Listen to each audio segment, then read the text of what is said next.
કેમ ફુરસદ રોડ પર આવેલા સૂર્યલોક એપાર્ટમેન્ટને તસ્કરોએ નિશાન બનાવી હજારો રૂપિયાની ચોરી કરી ફરાર થઈ જતા ચકચાર મચી જવા પામી છે।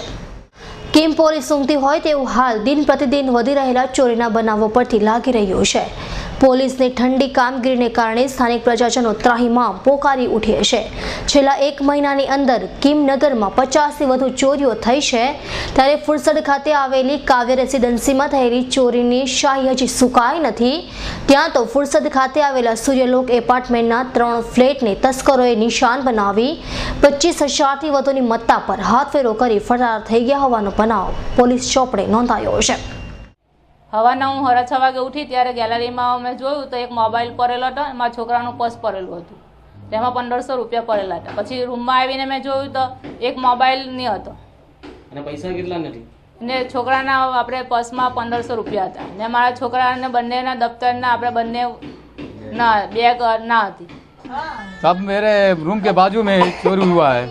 वो भाई का कल पेमेंट हुआ है, तो वो पेमेंट और मोबाइल उसके पास में रखा था। वो रात में पेशाब करने के लिए उठा तो पेशाब के लिए बाहर निकल रहा था, तो उसका दरवाज़ा बाहर से बंद हुआ था।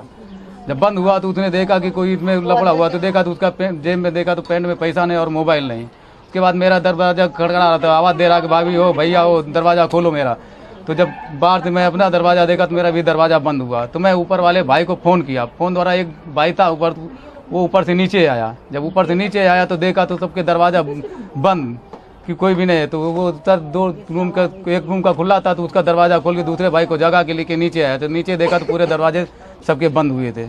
અને અમારા આ વિસ્તારની અંદર હમણાં ઘણા ટાઈમથી 2-3 વખત ચોરી થયેલ છે અને આજે અમારા રત્નમણી એપાર્ટમેન્ટની બાજુમાં સૂર્યલોક એપાર્ટમેન્ટમાં પણ ગઈ રાત્રે ચોરી થયેલ છે। એક મોબાઈલ અને કંઈક રોકડ લઈ ગયેલ છે।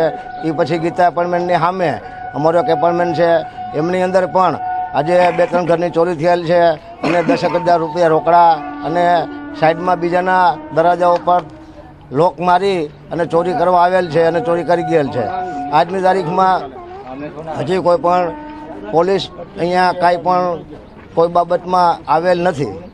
કિમ ગામમાં થતી આટલી બધી ચોરીઓ પોલીસની નિષ્ક્રિયતાને ખુલ્લી પાડે છે। વારંવાર ચોરીઓ થતી હોવા છતાં પોલીસ કોઈ પણ પ્રકારના અસરકારક પગલાં કેમ લેતી નથી, જેના કારણે હાલ તો કિમ ગામની પ્રજા પોલીસની નિષ્ક્રિયતાને કારણે રામ ભરોસે હોય તેમ લાગી રહ્યું છે।